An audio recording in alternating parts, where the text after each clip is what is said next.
Welcome to the August 12th, 2013 Washougal City Council Workshop. Rose, could you call the roll, please? Councilmember Boger. Councilmember Greenlee. Here. Councilmember Plinsky.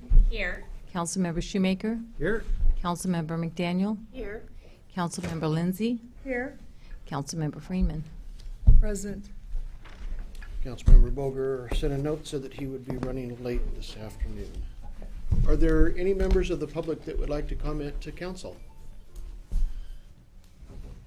Okay, seeing none at this point. Whose alarm's going off? Under new business, our first order is setting a hearing for a medical marijuana moratorium extension. Good evening, Mitch. Good evening. I just wanted to very briefly let you know on tonight's consent agenda is a agenda bill to set the public hearing for August 26th regarding the medical marijuana moratorium extension. There's no action being taken or anything like that, but we wanted to use the work session here to go over this important information that you've been looking for. And so in the meeting tonight, I have a longer presentation on marijuana on I-502 and collective gardens that I'd like to go over with you. But the agenda item on the consent agenda is just to set the public hearing. But I just wanted to give you a heads up on that. So Thank you. Thank you. Dave? Yeah. Is there any reason, given the conflict in federal and state law, that we couldn't adopt a resolution that says until such time as we get a resolution between those two, it's banned? under state law, no. The only way we have to take an action, we either have to continue under moratorium or adopt regulations or prohibit it outright, period. But the moratorium period, Kind of keeps, I'm just pushing we it have to down. keep bringing Yep. it back. Yeah, and I'll give reasons in my presentation tonight why I think we should continue to do that, but again, the agenda item is just to set the public hearing for the 26th. Because it does seem like a very nice way to tell the state to get their act together. I think they're working on it, so. Thank you. Any other questions for Mitch? Thanks, Mitch. Mhm. Second item, presentation from FCS on our cost of utilities. Karen, good evening. Hi. You want me just to go ahead and get started, or do you want to do a brief introduction? Okay. So I was back in July, and we kind of went over what the purpose of the study was and what the different phases were going to be. So this is the first phase of the study, which is the revenue requirement analysis. So I wanted to first give a brief recap of historical water and sewer rate work, and then with the changes to the current rate study is kind of incorporating into this new analysis. And then we're looking for input and direction on some of the scenarios for the revenue requirement analysis, because we would use the chosen selected scenario to do phase 2 of the study, which is the cost of service and the rate design piece. And then we'll be just kind of recapping at the end of the presentation what our next steps are for when we come back to the next workshop in September. So a historical recap, the 2010 was what we call the initial original water and sewer rate study. And what we looked at there was incorporating the main fiscal policy that was incorporated into that analysis was infrastructure replacement funding, where we phased that in over 5 years for the water utility and over 10 years for the sewer utility. We started that beginning in 2011 and looked at the 5-year projection period 2011 through 2015. We removed the fire protection costs from the water rates. That was in compliance with the Lane versus Seattle Supreme Court ruling, where we removed fire protection costs from water rates and increased the utility tax to make the utilities in general fund whole. And then upon the approval of those rates at that time, administration was committed to looking for ways to reduce the rates that were projected and adopted at that time. And Dave might have a few more comments on just some of the things that we looked at there. Thank you. Yes, as you'll recall, Council, that 5-year rate increase package that was approved in 2010, significant increases over that analysis period, and so we all agreed that we would continue to work really hard at doing whatever we could to mitigate those, and you've seen over the last couple of years several projects that have been designed to do that. This is one part of that effort. The work that we did, which is you'll be reminded of here in the subsequent rate analysis, was part of that. Looking at potential operational changes was part of that. So it was a multifaceted, multi-pronged approach, and this is really the culmination of that effort for action later this year. So some of the analysis that was done subsequently were the capital plans for both water and sewer were looked at and spread out over a longer period of time to try to reduce the rate impact. The reinvestment funding strategy for water, which was originally set at, was revised from 5 years to 10 years to be consistent with sewer, so kind of spread that cost out a little bit more. Adjusted the low-income senior annual income thresholds that were consistent with federal levels for two-person households. That was a staff action. And updated the rate adjustment strategies for the 3-year period 2013 through 2015. And so the results of all those changes compared to the original study. So the original study for water had a series of 13.5% increases in 11 and 12, and then 3 years of 13% rate increases. And those were the adopted increases at the time of the 2010 study. With the changes that were made, we were able to reduce that last year from 13% down to 3% with those changes. For sewer, significantly higher rate increases, a series of 26.5% rate increases, and then 2 years of 11% increases. The revised analysis, we were able to bring that down to 13% in 2013, and then 10% and 8%. And so the 2013 rates have been adopted. They're in place. That's what was used as the baseline here. And in the current study, we were looking to either validate these latest series of numbers or to come in with a different revised strategy. With the current study, we incorporated the current financial information for your actuals ending 2012, for your revenue collections and looking at your cash balances. We used the current budgets and updated capital plans adopted for 2013.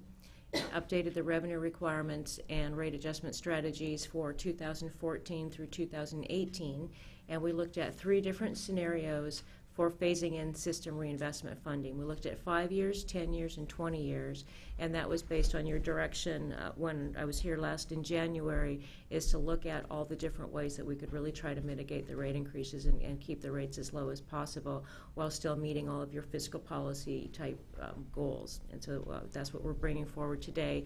The primary differences between the scenarios that we have is all in the system reinvestment funding and your choices there for the rate increases. We also unwound the removal of the fire protection costs and increase to the water utility tax. That was done in 2010 due to there was a substitute House Bill 1512 that reversed that decision. And so we were able to kind of put that back to where it was.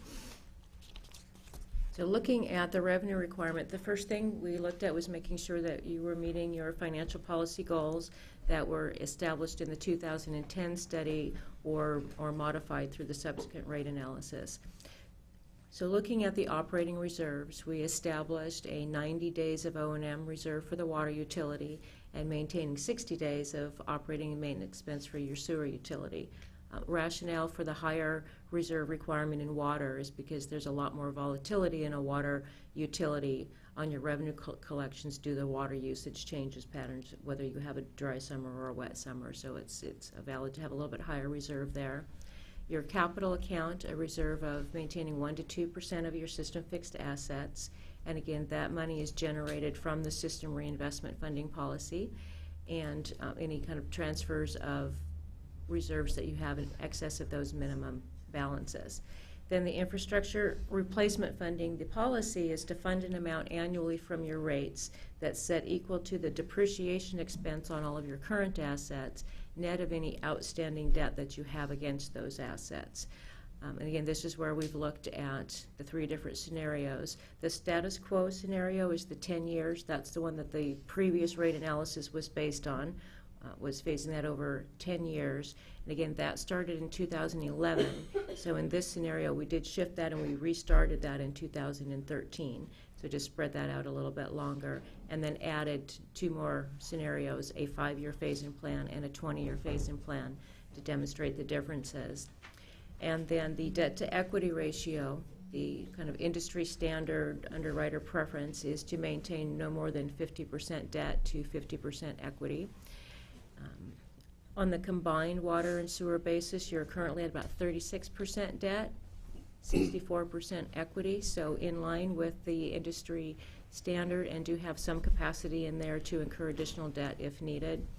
And then your debt service coverage against your current bonds and your covenant is that you would maintain a coverage of 1.25. That means your operating revenues less your operating expenses need to be sufficient to pay all of your debt service plus a 25% cushion on that. That's your legal requirement. We initially established that you set a higher internal target of 1.35 to 1.5, generally going in line with where underwriter preferences have been moving in the last several years. And again, so these last three, the infrastructure replacement funding, debt to equity ratio, and debt service coverage, all work together with the policy for system reinvestment funding. For example, by setting aside the money for system reinvestment funding, that can be used to improve your debt to equity ratio and to help meet your debt service coverage. So they all go together. So the analysis has been done to comply with all of the financial policies. Looking at the water utility first, the major changes since the last analysis. Water revenue collection for 2013 is coming in about 3% higher than what we had originally projected, so that's on the positive side of generating a little bit more revenues.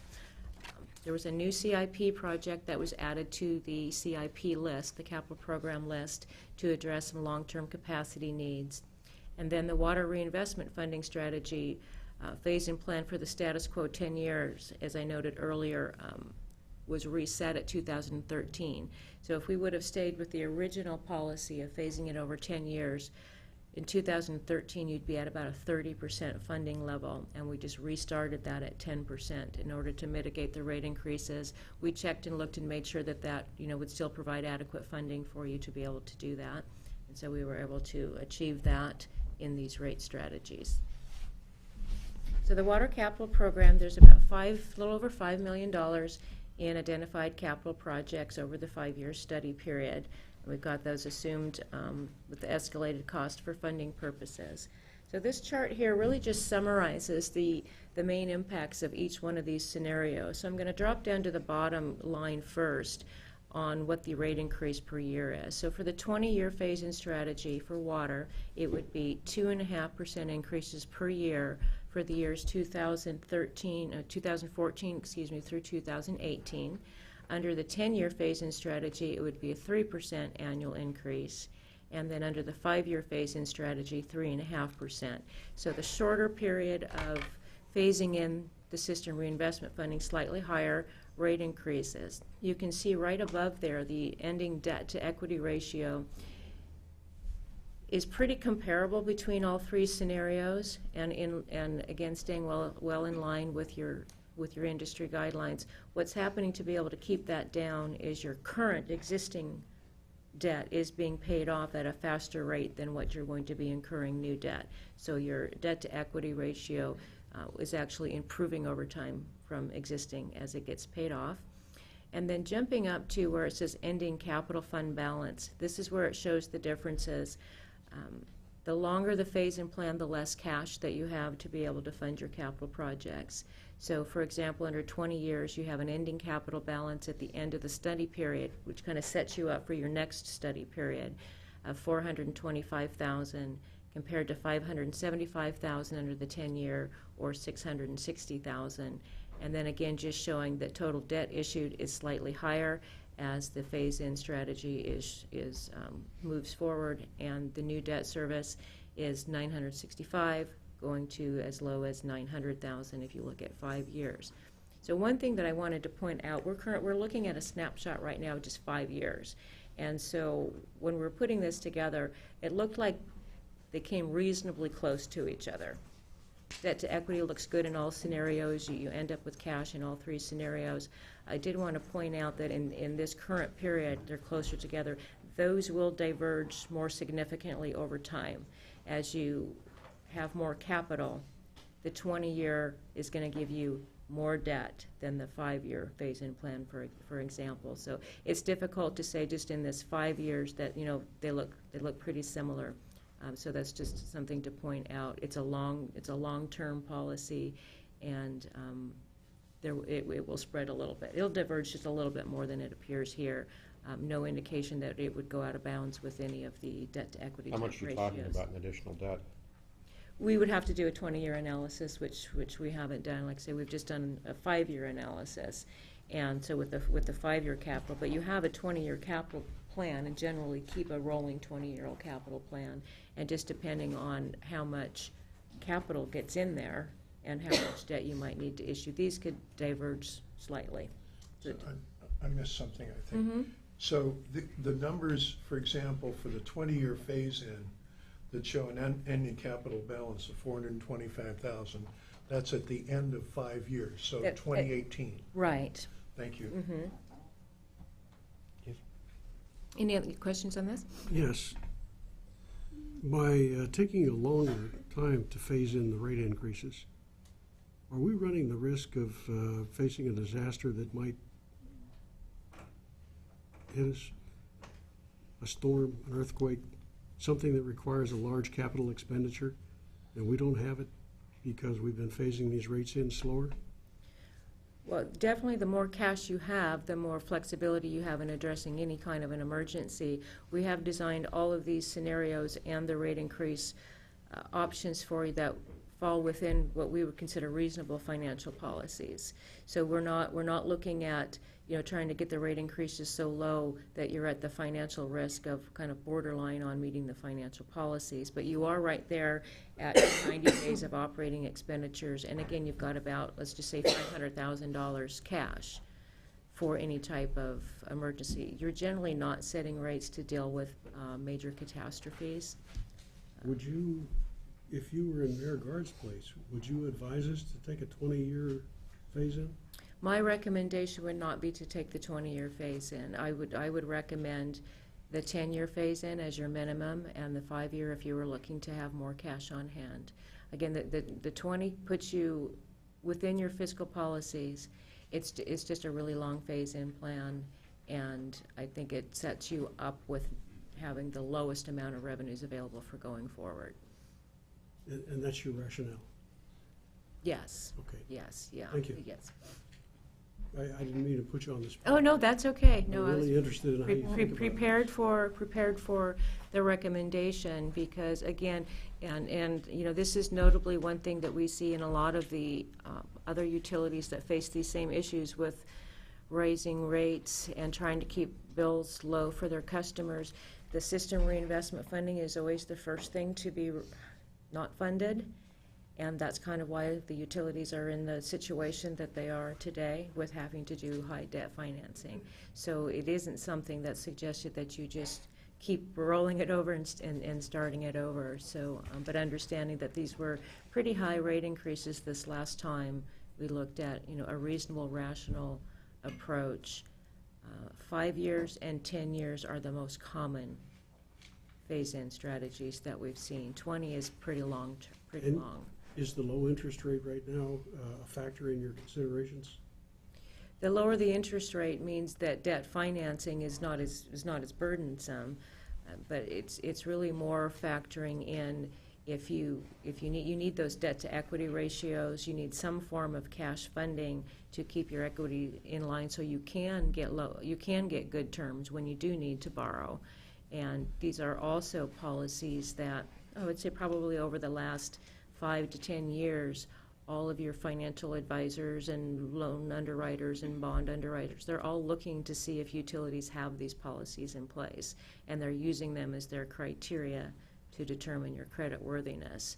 And so, especially this was a large part of the exercise going through your bonding last time when we worked with your revenue bonding and getting these financial policies in place was part of that package.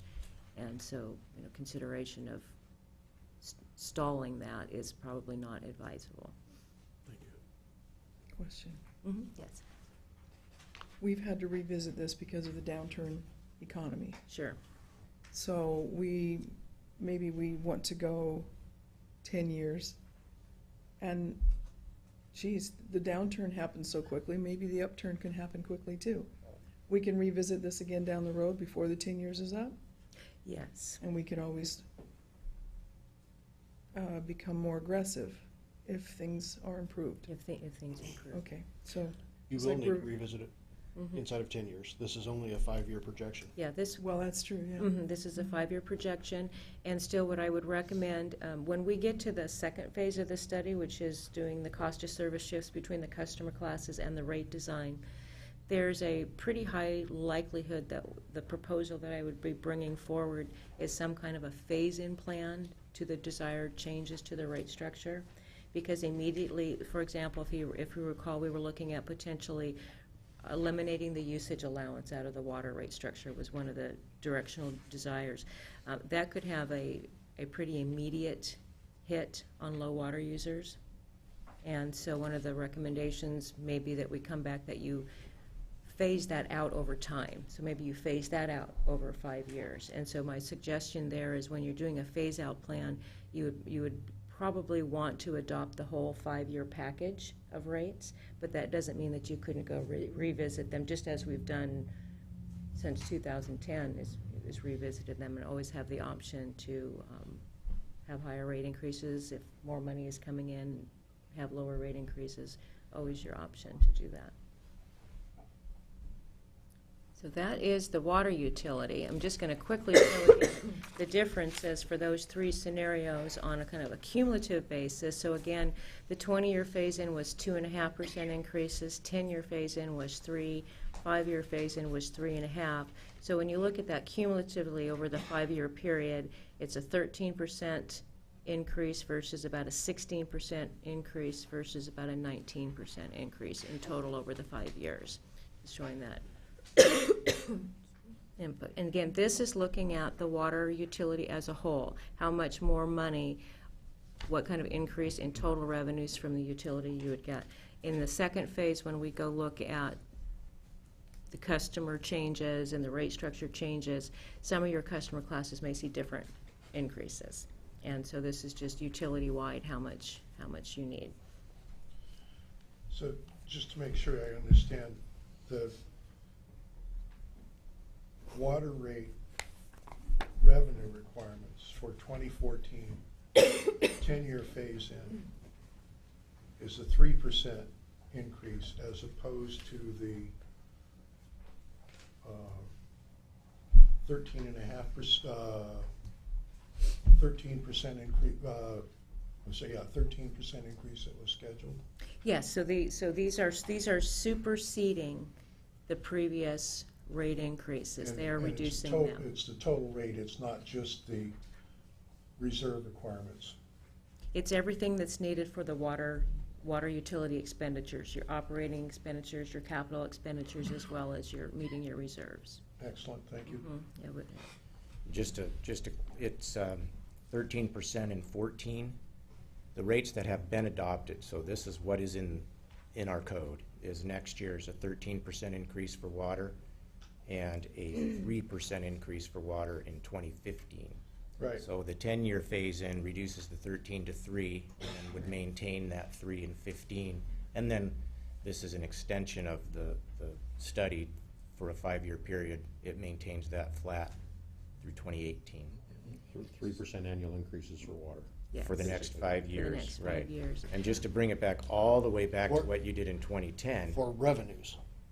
it's total revenues, right, for the total revenues, because remember. This isn't your bill. This is the revenue requirement for the utility as a whole. Yes. So one big bucket of water money needs 3% across the board for the next 5 years Right.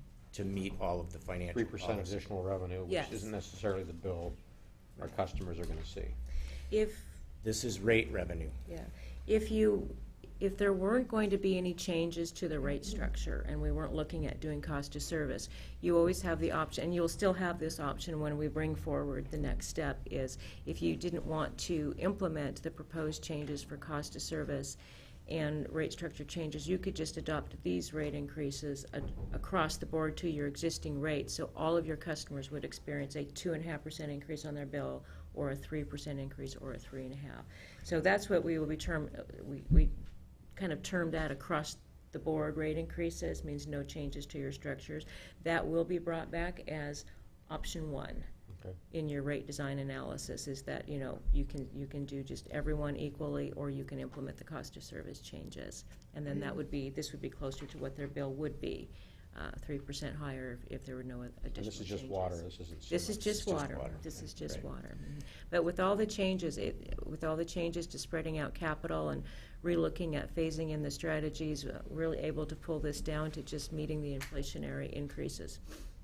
So, very, Joyce, very you have much a question? improved. Well, that would not be on top of the rate increase that we have planned for next year. That one would be dropped and this would supersede. Yes, Supersede. that's, yes, Okay. supersede.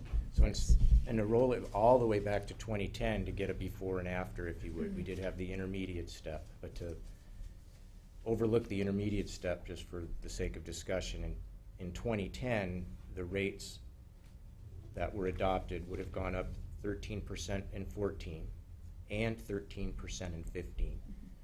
So now that we've gone through all of this effort, both of those numbers would be 3% instead of 13% for the 10-year phase-in of system reinvestment. It'd be 2.5 and 2.5 for a 20-year phase-in of system reinvestment, and it would be 3.5 and 3.5 for a 5-year phase-in. We are committed to bringing the cost of service analysis to you. So we want to make sure it's very clear. We're not saying, unless you just did, you kept the rate tables exactly the same and made no changes to anything. This is not necessarily what would show up on a customer's bill, because we've been tasked with looking at what happens when you change the base amount of water that's included in the bill. That could have a dramatic change on what would happen. If you used no water, it would go down. On the other hand, in commercial and industrial, we still have to see the results of that study. You can't necessarily say, you know, commercial category A might see a more significant increase, but commercial category B might see a proportionately similar decrease. But the overall bucket of money from rates needs revenue from rates of these amounts. So it's just to scope out the need for the utility in its totality. And the punchline is that by pushing out system reinvestment like we've already done, we restarted it after 3 years. So essentially, if you stuck with the 10-year, it's really like you did 13 years because you started 3 years ago. Now we're starting again. So you gain that. Some of the capital work that we've done and all the other things that we've done to try to mitigate these increases. The punchline is that the revenue requirements are coming down, and therefore you have some flexibility to mitigate what was intended to happen. And it just happens to be somewhat inflationary in their scope on the water side. And that's very good news for the Speaking of inflation, has that been factored into this?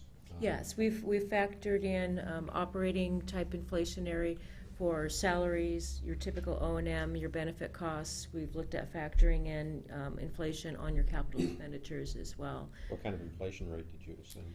We started out at about 2% and then gradually increased that back up to about 3%, more Right where we typical, are. more typical planning. So really, any one of these options is right in line with the inflationary planning. The 5-year phase-in puts you just slightly above what the estimates are for inflation, because the highest the inflation estimate gets is 3%. So really what you'd be saying is you're meeting inflation plus the additional 0.5% for a more aggressive system reinvestment funding program. Okay. Okay, so that is water. We looked at the same information for sewer. Some of the changes since the last analysis for sewer was the total O&M expenditures projections were decreased by about 6%. Sewer revenue collection was about 5% higher than projected, so that's on the positive side of generating more revenues than expected. There was an additional full-time equivalent staff incorporated in year 2015. And then, again, sewer reinvestment funding phase and plan was again restarted at 2013 from its previously 30% level. The capital structure a little bit different in sewer than water. As you can see, the significant expenditures in 2014, that, you know, a total of about $18.4 million over the 5 years, with really all of that being next year, and then not a lot planned in the interim period. Kind of getting through the large projects there. About $18 million in capital. The summary here, again, we looked at the same analysis of 20 years, 10 years, or 5 years. So under the 20-year phase-in strategy here, the total revenues could actually reduce by 2% and then be held at 0 for the rest of the study period. Under a 10-year phase-in, we could hold it at 0 for the first 3 years to try to mitigate that, and then have 2 years of 2% increases, and then the 5-year phase-in would be about 2.5% each year. Again, the debt to equity ratio is looking pretty good comparable shape under each of the alternatives. Here, well, you'll see the biggest significant difference between the scenarios is under that ending capital fund balance, where with the 20-year phase-in, you're going to have around $600,000 cash accumulated, and under the 5-year phase-in, you'd have over $1 million phasing in to be set up ready to pay for your next 5-year capital program. And the reason for that is you're generating the system reinvestment fund money that's accumulating in the sewer, because as we showed here, you don't have the capital projects that money is using, and so it's building in these 3 years, 15, 16, and 17, without being spent down on any replacement. So definitely put yourself in a stronger financial position there, that's more clearly noticeable than it was in water. Again, total debt issued, the difference is kind of as you would expect, more debt required and higher debt service payments under the 20-year compared to the 10-year or the 5-year. Summarizing those differences, the 20-year, if you reduced overall revenue needs 2% and then held them flat over the study period, that one would actually be a 2% cumulative decrease over the study period. 10 years, you could go a couple of years here, 3 years, without having an overall rate increase, and then just having a couple of percentage at the end, or smoothing that out at 2.5% for a cumulative of about 13. So there the cumulative differences are reduction of 2%, a total of 4%, or a total of 13% over the 5 years. So next steps, and what we're looking to do is have your input and direction on finalizing the revenue requirement scenarios for use in phase 2, which is the cost of service and rate design analysis. That is work that's going to be completed in the rest of this month, first part of September, and we'll be coming back, I believe it's September 23rd, with the information from that portion of the study, and also the completion of the update to the system development charges for both water and sewer we'd be bringing back in September. And then looking at, we'd be assisting staff based on your previous direction on potentials for revising the customer bills to show that difference between what portion of the bill is being used to support the general fund activities. We bring that forward as well for next steps. So is there any additional questions I can answer? So Karen, on your sewer summary, to line that up to your water summary as well, sewer is significantly less volatile than the water is. Yes. But has significantly higher future improvements needed. Yes. Generally, significantly higher capital programs required in sewer over time. That even, so the other thing that would happen, difference between water and sewer, your system reinvestment dollar amount is going to be much higher as well, just because your infrastructure tends to be more costly in the sewer side. So your recommendation between either the 10? The 5 or the 10. And probably the recommendation would be the 5. I think the 10 would be very reasonable as well. It just, with all the work that's done and the new information that's provided and what it's looking like, how your rate revenues and everything are coming in, to be able to get yourself really financially solid with having that cash on hand to be able to address your longer term needs, to be able to do that for inflationary level increases is pretty remarkable. When will we get, or will we get the figures of what this actually does to the customer? What their actual billing cost will be? September 23rd, when we come back for the September And we will 23rd. know that, okay. And after you give her some feedback tonight on Yes. which direction you want them to build those off of. One of the things, you know, we're considering, obviously, paying for more of what you use rather than having a high base amount, Right. flat amount. If we kept it level, I mean, didn't change that aspect of it, what are we looking at is in terms of customer billing increases, somewhere between 2% and 4% in a blended rate? If you didn't change your structure at Right. all, it really depends on what the cost of service analysis says, and again, we're not done with that yet. What we need to look at is if everyone is in line with where they should be, like residentials are paying their share, multifamily, commercial, if they're all about in line with what they should be, then it would be fairly close to these across-the-board numbers. 2 to 4% range. The 2 to 4%. Now, what we find a lot, again, because your rates have not been analyzed in that level of detail for 20-plus years, and so they could be Off. to where single-family residential, commercial, there can be wide swings, and generally, like I say, we'll end up by bringing back some options for you there as well, because whenever there's wide swings, my recommendation would not be to immediately go to those jumps. I think phasing in is always a good plan, so you have time to adjust, and you don't have to meet your end goal in 1 year. And so we try to keep them as kind of as centered as possible, so someone's not having a 50% increase and someone's having a 50% decrease. One thing we could do, and that's what, it's 10 units for the base? Yes. Because residential, first year you could do that, maybe 9 or something What- like that, and drop 8. Exactly that. So the recommendation, and I would do that over 5 years. So with any kind of a rate structure or cost to service phase in, I would suggest doing that in a 5 year rather than a 10-year. A 10-year is a long time to fix an inequity kind of issue between customer classes. And it's just too hard to project what people's use is going to be 10 years down the road. So we would be proposing that you phase that out exactly over 5 years, and it would be you pretty much, equal steps over the 5-year 2 per year. period. We also need to keep in mind that if we take out that usage allowance, that's going to significantly reduce your fixed charge component, and that puts you at financial risk of not generating enough revenues. If you happen to have a really wet summer, for example, you aren't going to get the water usage and you're not going to get enough revenue, then you have to raise rates.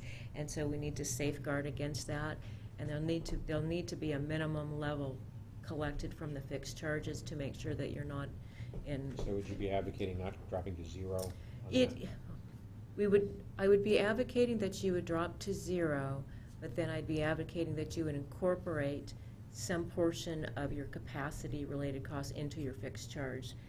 So you could keep your revenue collection, kind of the best practice is to have your revenue collection somewhere between 30 to 40%, and this is for the water utility, 30 to 40% of your revenue should come from your fixed charges.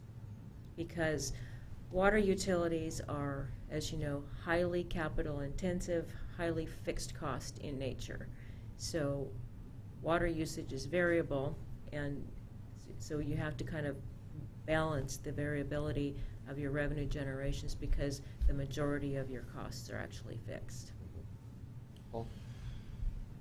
The economist in me wants to look at it slightly differently.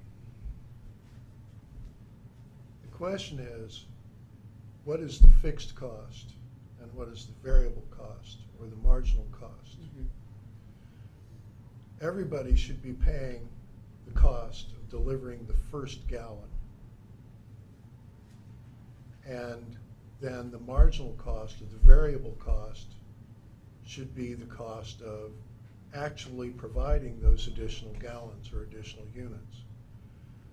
I'm guessing, of course, but I would suspect that roughly $2.50 per unit, we're charging more per unit right now than the actual marginal cost of delivering that unit. Because of your high usage allowance. Well, just if we're delivering 20,000 units a day, Mhm.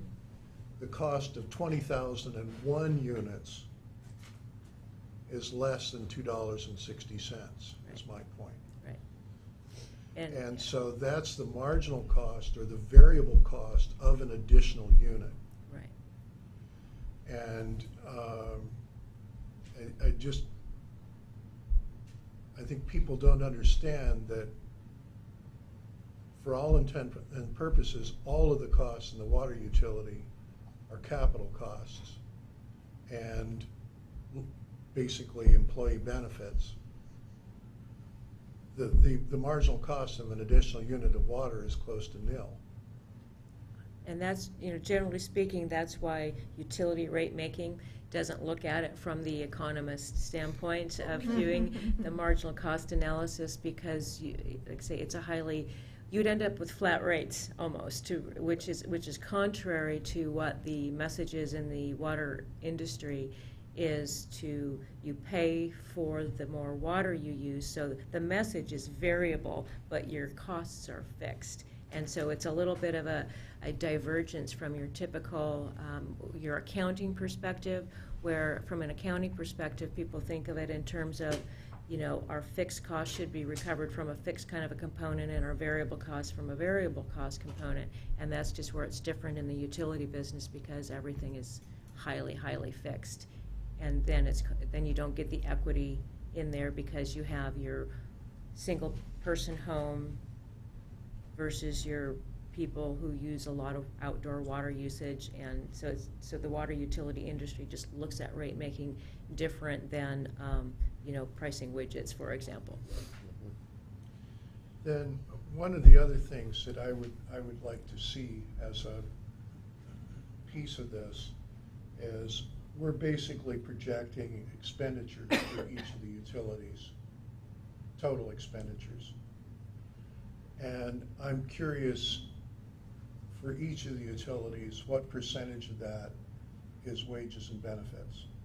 Oh, I have that information. I can Okay. certainly, this is just summary detail, but it was all built up. We've looked at it by your line item budget. Okay. So we have separately forecasted, for example, your salaries and wages have been forecasted at a projected labor rate, whereas your benefits have been projected at a slightly higher. So it's been a detailed forecast allocation process. I understand. And then we It's can just- roll it up and tell you If you total. look at the detailed budget, Mhm.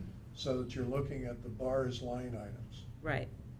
you do not combine benefits and wages. They're Correct. only separated. Right. What I would like to see is a combined number. Oh, sure, we have, that's what I say, Okay. we've done it all in details, and then we've rolled them up into like Okay. 5 major categories: salaries and wages, benefits. We can add it into any kind of component. That work is actually done, and so if that's something that you would like us to provide a chart or a table, we can Perfect. send that in advance. Certainly, here in the next week or so, you could look at that in advance of the next meeting.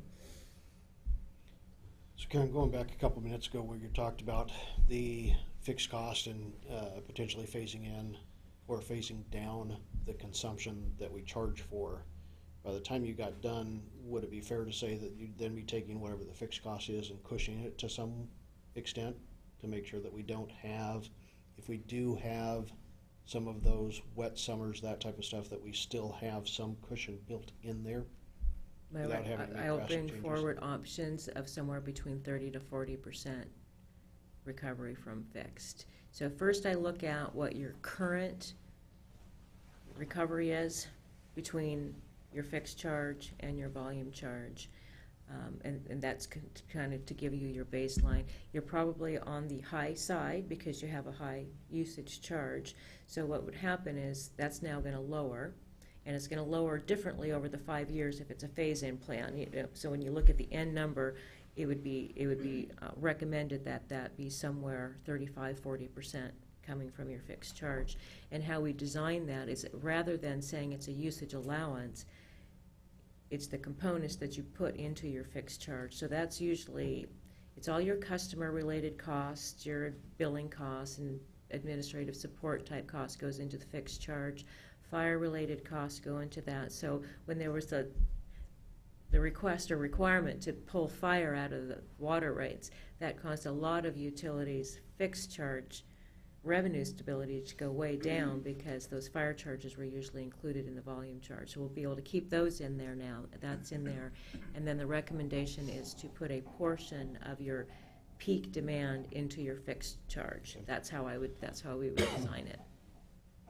And the outcome of that, regardless of what happens, the definite outcome when you remove a usage allowance, a large usage allowance, and then remain that 30% fixed charge, it has an initial impact on low water users, which is a challenging message. And so we need to make that as fair as possible and as mitigated as possible and phased in and to where it achieves your needs and softens the blow.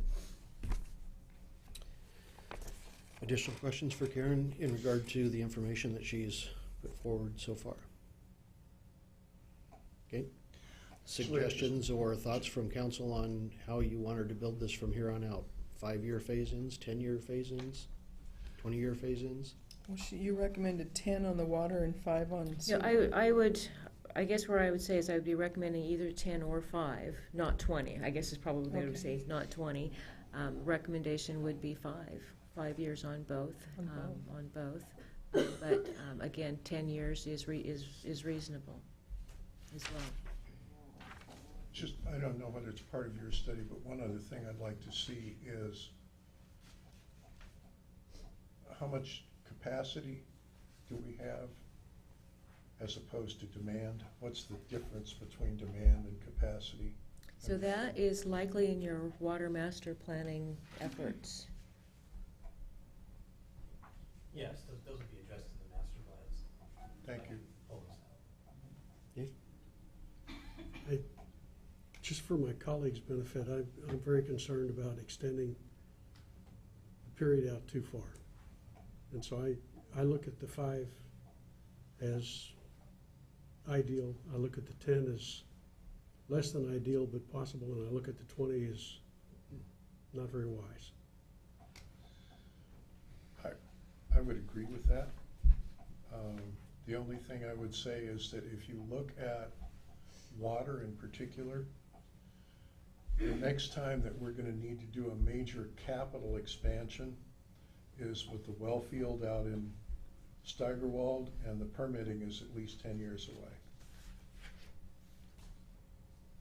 Sewer, I tend to be more 5 than 10. But water, if I just think about when are we going to need to do capital, am I wrong? Is there something else in the capital plan for water Certainly beyond the well field? I would defer to Rob, but you'd want to be looking at your replacement needs as opposed to just your expansion needs. Your expansion needs are from your SDCs would help fund that as well. The system reinvestment funding is really targeted for it can be spent on anything, but its purpose is to be sure that you can not have failing systems and be able to do the replacement. So, where are we at on needing to put impervious surfaces to protect the west side well field from a potential spill?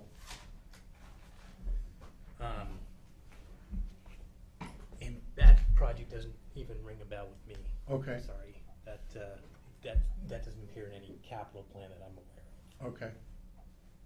It's just something that was. Vulnerability assessment. So. Yeah, there's a vulnerability there, but there's no immediate plans to do anything about it. Okay.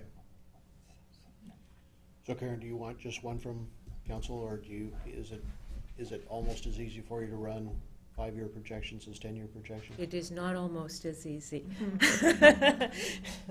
We need direction, and that's Yeah. the reason why we reserved almost the entirety of this work session for this. This is a critical policy choice that the council needs to make. It will inform the remainder of the study.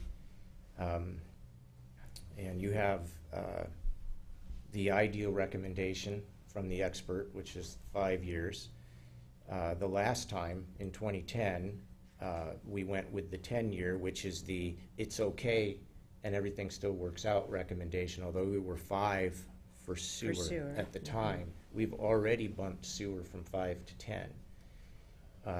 You were interested in every possible mitigation that we could possibly deliver, which is what we are interested, we're all interested in that. So we ran the 20-year scenario. You stay within the boundaries, however, it's a little bit of a kicking of the can. Because then the next time we come back, sometime in 2018, for the 19 through 24 study, there'll be less cash on hand to inform what needs to happen for those next 5 years. So the sweet spot potentially is this 10-year recommendation. You can see that in the sewer utility overall revenue needs. It's a 4% difference over 5 years between 10 and 20. Well, it's actually about a 6% difference because you could go minus 2% next year if you did that. It's about a 9% difference between the 10 and the 5. So the shorter you go, it's not quite exponential, but it's not linear. It takes a little bit more. On the water side, the adjustments are much more subtle. They're 0.5% per year. And so. And possibly the other thing, you know, we can't project with any great deal of certainty what interest rates are going to be, but I think everyone is probably in the position that interest rates are going to be higher 5 years from now than they are now, because they're historically low right now. And so interest rates on your debt will likely be higher in the next period, and so you don't want to be forced to go out with more debt at a higher interest rate. Just something else to consider. Again, we don't know what they're going to do. What were interest rates like when they had for municipal bonds? When they had the hyperinflation and the Fed cranked up the prime lending rate to 20%? Do we know? 14%. Really, 14, yeah. And so we probably just wouldn't do the project, put it off a little bit if that happened. Yeah, and that would be a big jump. But so like right now they're running in the 4s to 4.5s, and they're creeping up a little bit around there. It wouldn't be unreasonable to think that they're going to go back to the 6s fairly soon, but the 16, 14 is, we hope that doesn't happen. We just did a deal for 4.42. Yes. Those prime mortgage rates, FHA mortgage, rather Ginnie Mae mortgage, Fannie Mae mortgage rates were 19%. Yeah, municipal bonds are not going to be quite Which that meant high. that there wasn't any building going on. There are other sources of revenue besides market rate revenue bonds. Keep trying. There's Public Works Trust Fund money, and we good. know that's been taken away from us for a little while, but we'll, as a family of cities and counties, we will continue, in other special purpose districts, we will continue to press with our delegations that money is very important to us, and no matter what the market's doing, those interest rates are generally very, very attractive. They're designed specifically to keep the costs down of our infrastructure. Yeah, they're 0.5%, 1%, big difference. Yeah. Dave? Just, What? Excuse me. may I? No, yes. Thanks. 2 points. One, I think interest rates are going to be disastrous in the next couple of years simply because of the way they've been held down, Right. the debt we've incurred, and that sort of thing. It's got to come forward at some point. And Paul, as an economist, I think you can appreciate that. The other thing is, and that means I want to shorten that horizon between the 5 and the 10 years. The other thing is, and I recognize that you haven't done the analysis of the effect on the ratepayers yet, on the customers, but is there, in your opinion, informed opinion, a significant difference between the 5 and 10 year projections? From what the impact will be on the customer bill, not significant in this 5 years, no. Again, it's the difference. It's going to be the same relative difference as what we've seen here. It's just going to be compounded with what your shifts are on your customer classes. So, for example, Your highest is 5 years, so for water, it's 2.5. For water, it's 3.5. For sewer, it's 2.5 combined. If you do the 10-year, it's 0 for sewer and 3.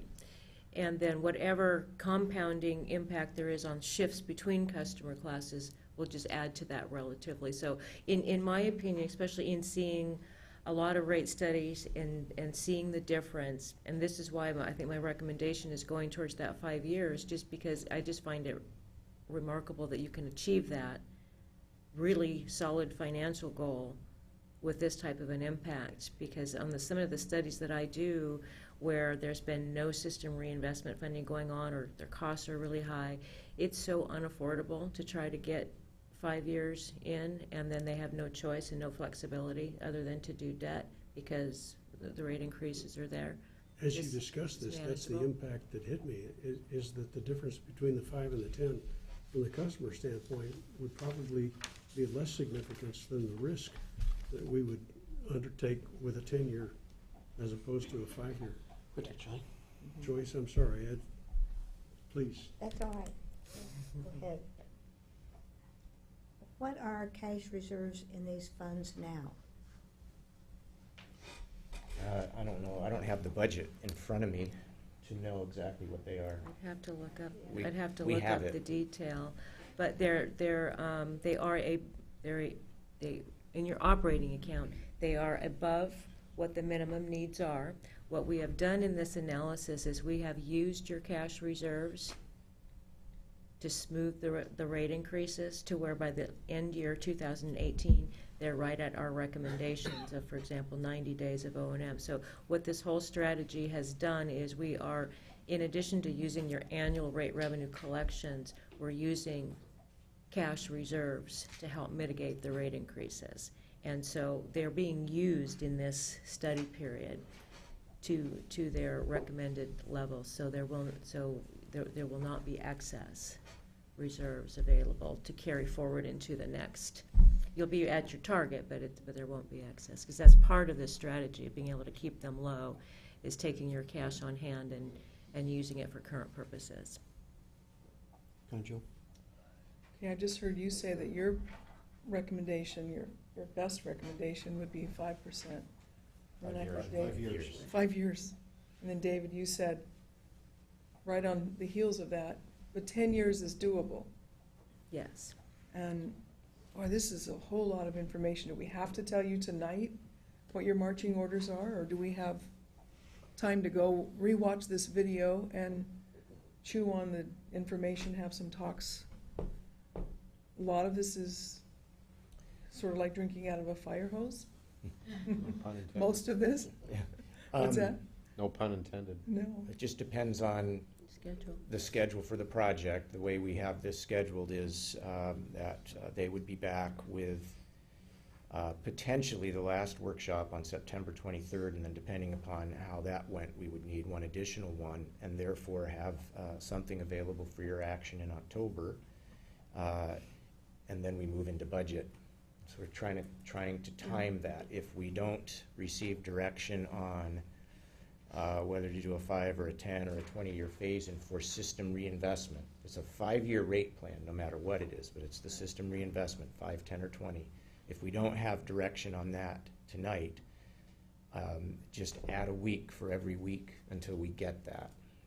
So the soonest opportunity that you would have to give it after this would be in 2 weeks.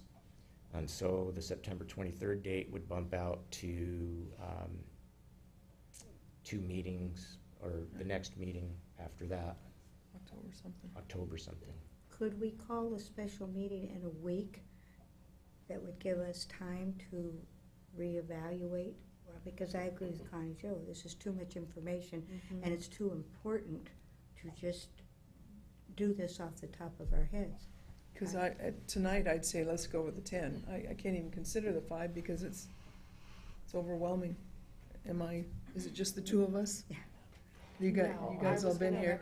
Let me ask, if I could ask one question, what is the difference on, let's assume that we keep the rate structure we have now. No changes to No anything. change. Yes, what is the impact on a customer's bill, 5 versus 10 years? It's these exact numbers here that we've looked at. So if you make no changes to your rate structure, every customer is gonna have a 2.5% increase to their bill under the 5-year for sewer. They're gonna have a 0% in 2014 for the 10-year, and they're gonna have a 2% reduction in 2014. So these, I thought there was 20 years they have the reduction. That's 20. for a 20. yeah, 2% for a 20. Keep in mind that the sewer bill as a dollar amount is twice that of the water bill.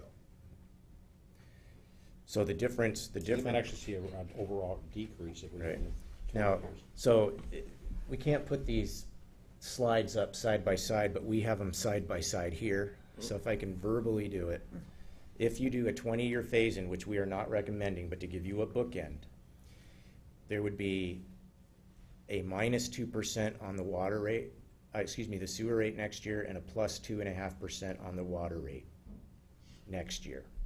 But they're not equal, so it's not a half. Water's a lower component, that would Right. probably be a net decrease. There would be a net decrease over what is currently being charged, but keep in mind, there's the one-time, 1-year adjustment of a few dollars that's in there that comes off, and so. 500,000, is that what you- Yes, Yeah. right, that's whatever that was a month, $7 or $8 a month.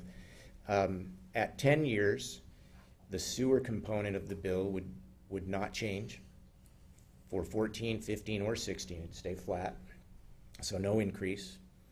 And in water, it would be 3% each year. And then if you did the 5-year, it would be, sewer would go up 2.5% every year of the 5 years, and water would go up 3.5% every year of the 5 years. So obviously, the shorter you phase in system reinvestment, all else equal, again, there's another phase to this coming, but if we weren't changing the way we do the bills, all else equal, 5 years, there's basically an inflationary adjustment, 2.5 in sewer, 3.5 in water over the next 5 years. At a 10-year phase-in, we're already basically there on the sewer side. Inflation starts to kick in 2017. It's very nice. But it's still basically inflationary on water, except instead of 3.5, it's 3. And then if you go all the way to 20, which we're not advising, you could take a slight step back with a reduction in next year for sewer, and then hold nothing, no increases for the rest of the period, and then in water it'd be about 2.5. I want to make sure that we clarify the expert recommendation.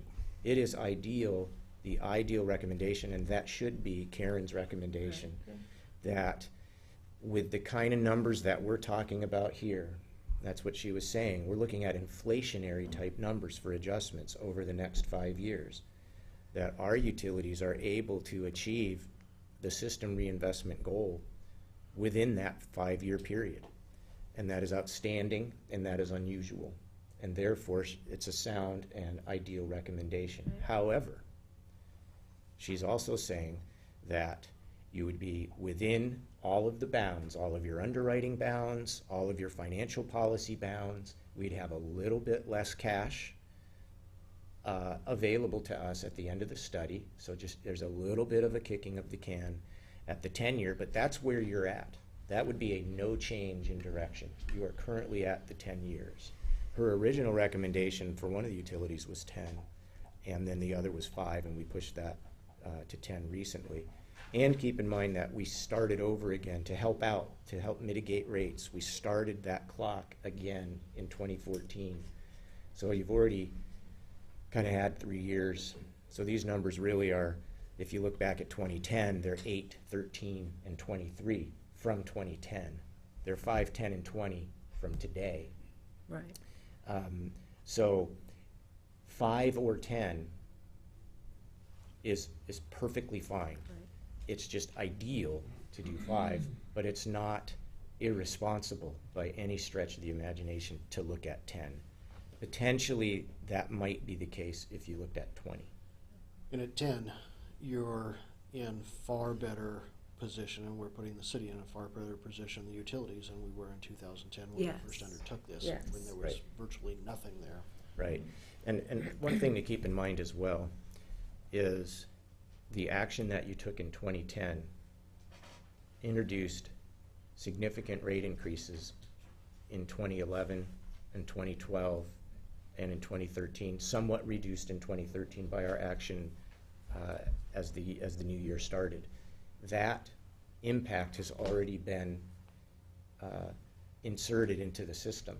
The rates moved to those levels, and that's why when you combine that with the good work of the engineering team and the public works team working with the state regulatory agencies to scale back the timing of the capital facilities plan and to get the regulators to allow us some more time and in fact deferring or eliminating certain portions of the facilities plan is bearing fruit for us. That's really the significant piece, and then the timing on the system reinvestment. It's that effort.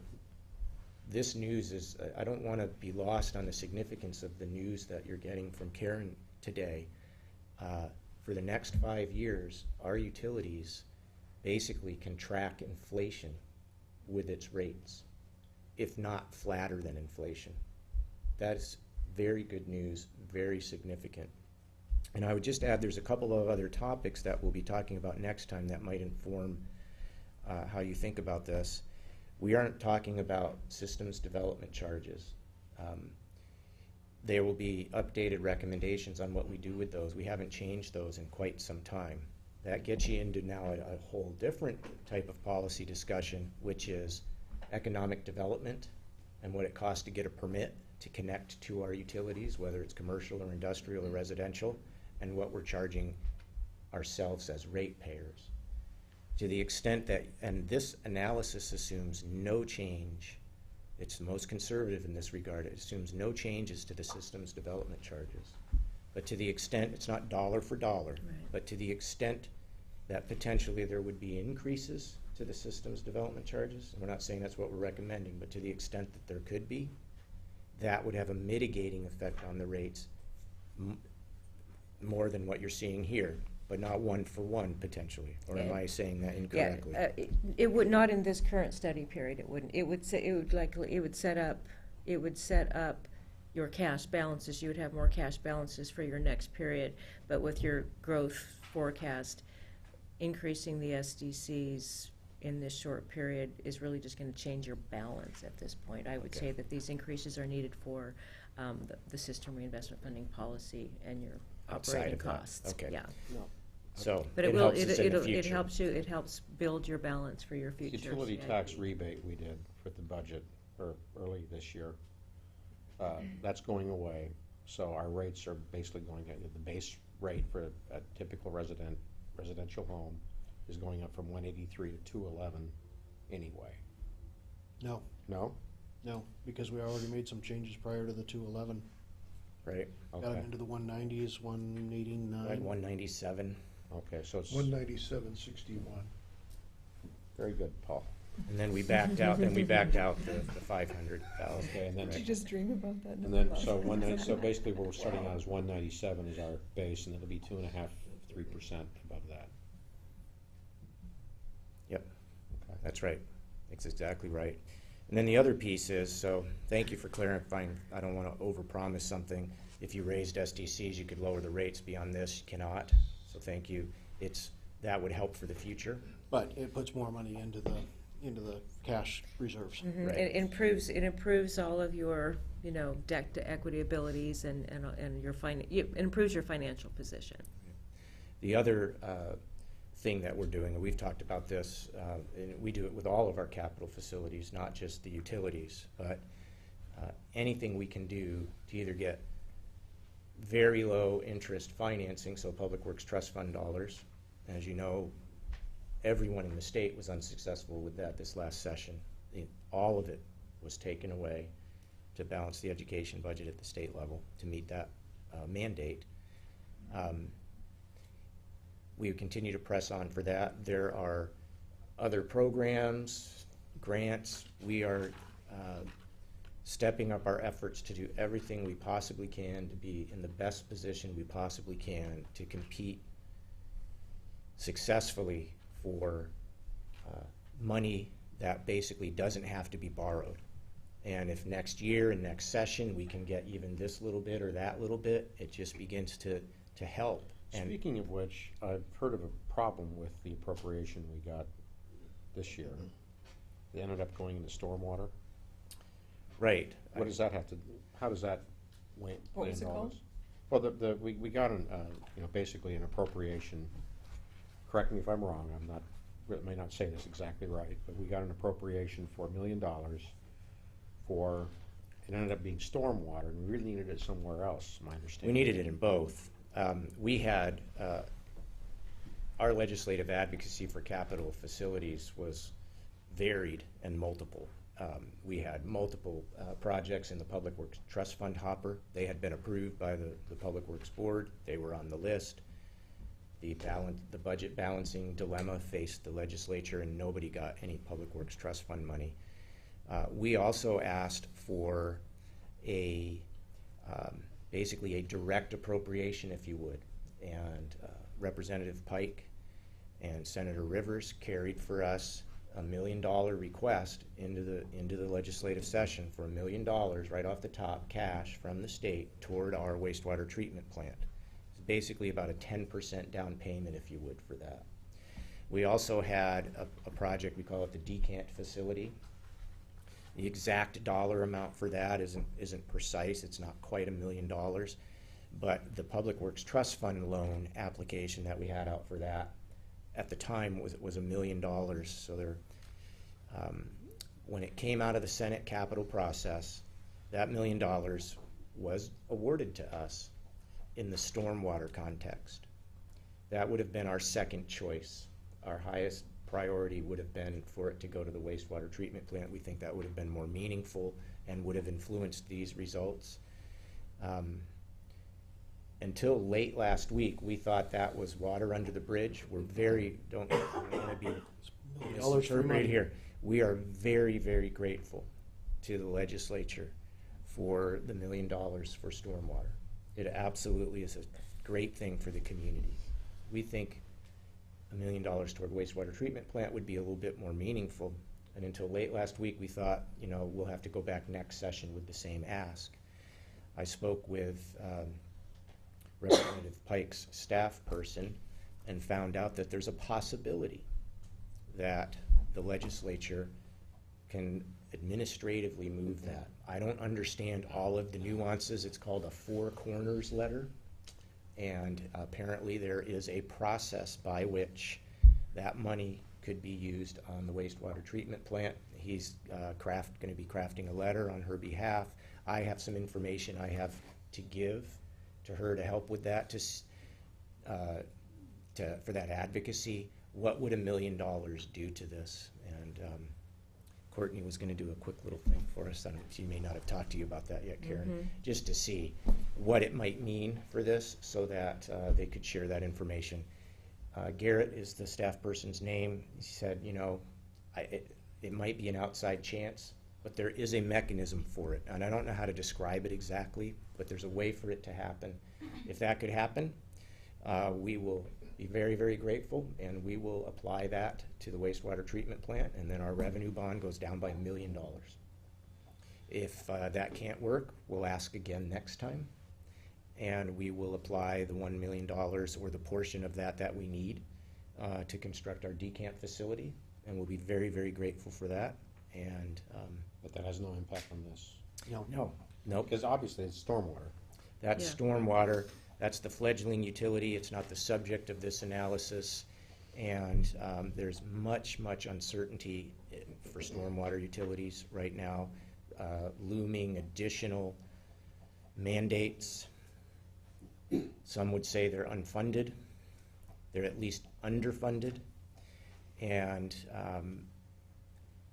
we're kind of waiting and seeing what all that means. And so, a direct correlation between that direct appropriation and the rate is more elusive because of those. Well, stormwaters are included in our overall utility bill, stormwater rates. It has no impact on the stormwater component of that. I know that's not part of this study. We don't believe that. This portion of the conversation doesn't have anything to do with stormwater. Right.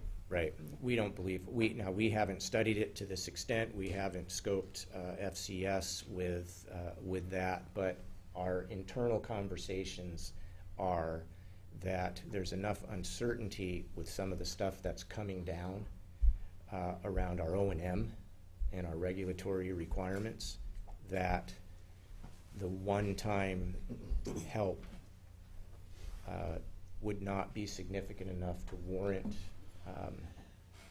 Any change in the some stormwater significant reduction in the stormwater rates. It's not meaningful enough. Now, we haven't invested in a thorough and exhaustive analysis of that. I'm not sure you should at this point. Right, and that's where we were at. I only brought these topics up just to say that this isn't the end-all of the process. If you stopped right here, make a call on the 5 or the 10, did an across-the-board adjustment, decided we're not doing the next phases, we're not recommending I would do the next phase. You're very concerned about the equity in all of this to make sure that the rate classes are in their equitable positions, phase that in as appropriate. There are other efforts that we will continue to undertake, particularly on the capital side, to do everything we can to get money cheaper than the market rate for the revenue bonds and to get free money, if you would, like this $1 million. And we're very grateful to the delegation for their assistance, and we're assuming continued support for us. So it's much appreciated. I'm hearing on this side of the room, I'm hearing 3 people saying that potentially 10 years is feeling better. I could definitely vote for the 10 years tonight, and and then as things potentially change over the next couple of years, we could always relook at it. We will be, and I'll be bringing, Right. we'll get to that in a second. Dave, I certainly hear your concern I'm for 5. on the 5.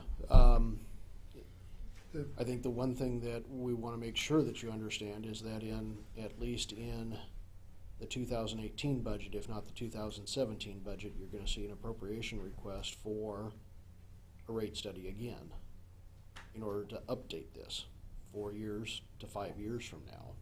So while you're contemplating 10 years or 5 years, the reality is this is going to be back in front of you in 4 to 5 years. I just did a back of the envelope calculation. The difference in the monthly bill, assuming that nothing that has been done already had changed. But the difference between the 5-year and the 10-year is $1.67 a month. For the customer, you're saying it's $1. Right. Yeah, under your existing rate Monthly or structure. bi-monthly? What? Monthly or bi-monthly? That's monthly. So $3.34. So why would you want to take the risk for $1.67 a month? Well, that's information That's that what we would have need to been. hear, yeah. I mean, seeing that information, I'd vote for the 5. But that's the first year, but it compounds And, every year. and so maybe just a clarification, because we're gonna come back, and those aren't going to be the customer bills. Right. Right. But that's actually, if you take the present sewer rate and you apply the 10-year and the 5-year, and you take the present water rate and you apply the 3% and the 3.5%, and then add those up and look at what the difference is, it's $1.67 a month. And you don't change anything else. Yes. And don't change it. That's the only part of the calculation I looked at. You say, you take the current water bill and the current sewer bill. The 5-year plan on the water side is 3.5%. The 10-year plan is 3%. On the sewer side, it's 0 on the 10-year plan, and it's 2% on the 5-year plan. So if you just apply those numbers and see what the difference is, it's $1.67 a month. Yes, I have a question. Ms. Johnson, I think it's really important that you get some direction from us this evening so you can move forward as quickly as possible. I don't want to see this delayed, not even another 2 weeks. Agreed. If we give you direction to go with a 10-year phase-in and continue the study based on those figures, and you come back to us in September and give us these figures, and you can give us basically what it would look like if we reduce the minimum per unit charges and, did something you know, phased in 9%, 8%, whatever it is, over the next few years to encourage people to conserve. And at that point, if we thought or had a change of heart as far as switching over to a 5-year plan, because it didn't seem like it was We can certainly going do to be that big of a difference at that point. Could we look at it again? and We see? certainly could. Again, it just, you know, that would just move We're out. just giving you Yeah, a that would- direction so you can move forward Yeah. with your study. Be- And to because- me, that's what's important, is getting it Right. done as quickly as possible, so Yeah. we can make a decision before the end of the year. And the only reason really why we would suggest not, you know, not doing it under all of these scenarios is if this is, like you say, this is a lot of information, it would be really difficult to explain the differences of the cost of service shifts and the rate structure changes for 3 scenarios. And so what we would do is if we wanted to go with the 10-year as the direction, then we would go do the cost of service analysis, bring you that back just on that one scenario, because I'm already going to have rate structure scenarios for you. Right. And you're going And to, that's what's, and I you'll see a think lot of we shifts really there. need to see. Yeah. Okay. Because again, what could happen, and this is just theoretical, single-family residential, let's just say as an example, if they're currently out of balance in a way to where their rate should come down, you might see single-family residential's bill is actually going to go down. It could be commercials who's going to go down. So we don't know that yet. So that's why, that's, to be honest, why I didn't show the bills like what you're looking at right now, is because those are not going to be what the bills would be brought forward.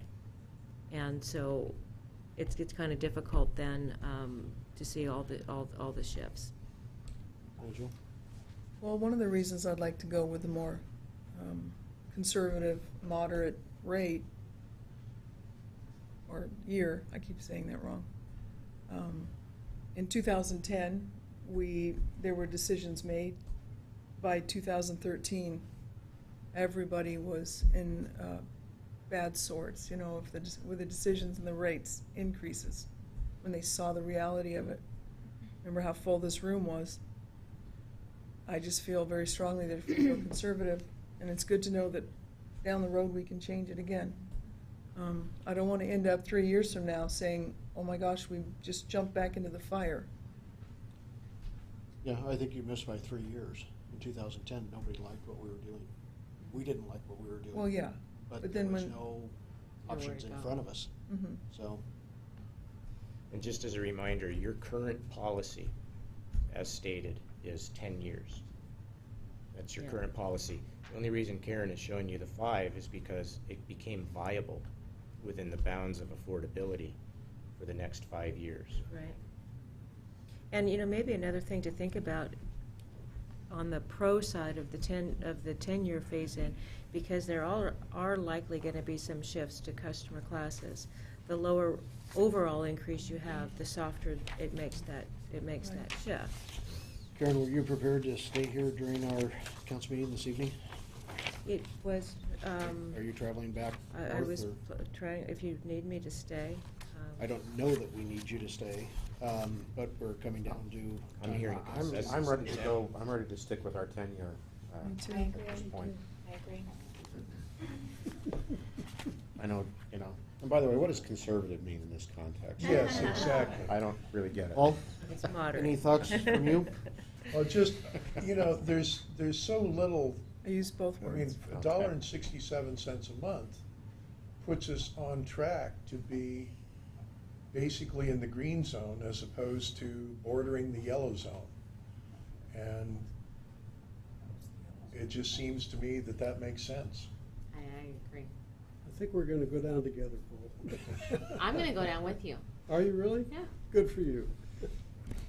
How hard would it be to do both scenarios? That's what we really want. Won't necessarily be hard, it's gonna be more money. Oh. It's gonna be more time. It's, you know, it's more of the issue of my feeling for that is the shifts within the cost of service and the rate structure are going to be challenging to understand. And there are going to be scenarios there. So what I would end up by coming back with you is that we would have like Double the 8 challenge. scenarios to look at.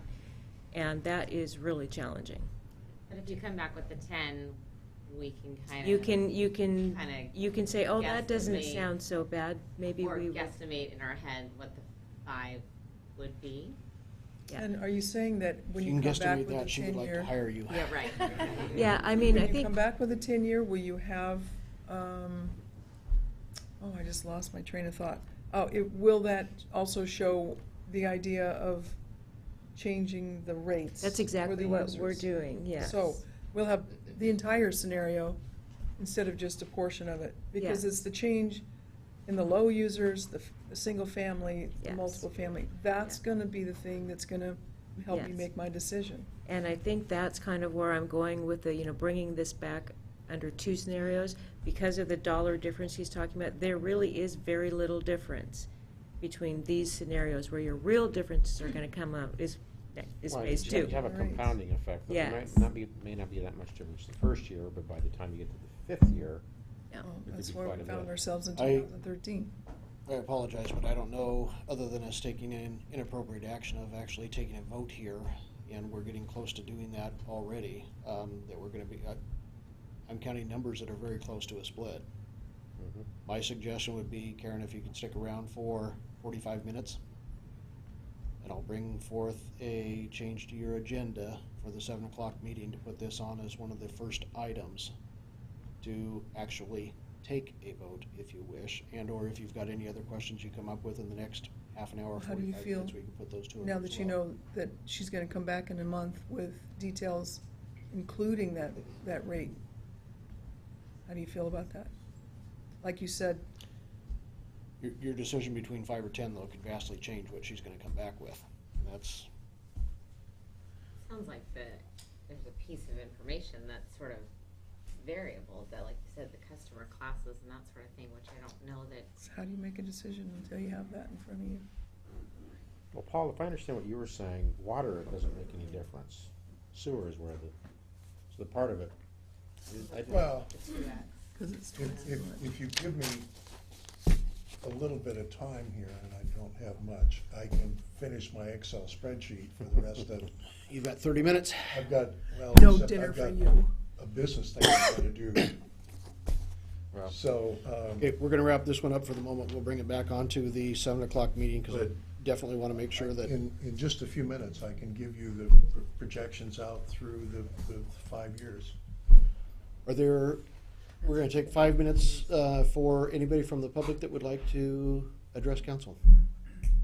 And keep in mind, we will be going from this meeting, we'll be breaking here in just a couple minutes, and then coming back at 7 o'clock, and there's a public comment period at the start of that one as well. Anybody that would like to address council right now? Okay, seeing none, we will stand adjourned for the moment and be back here at 7 o'clock. Karen, is that gonna Alrighty. tip you over? Oh, no, I'm okay. Good meeting.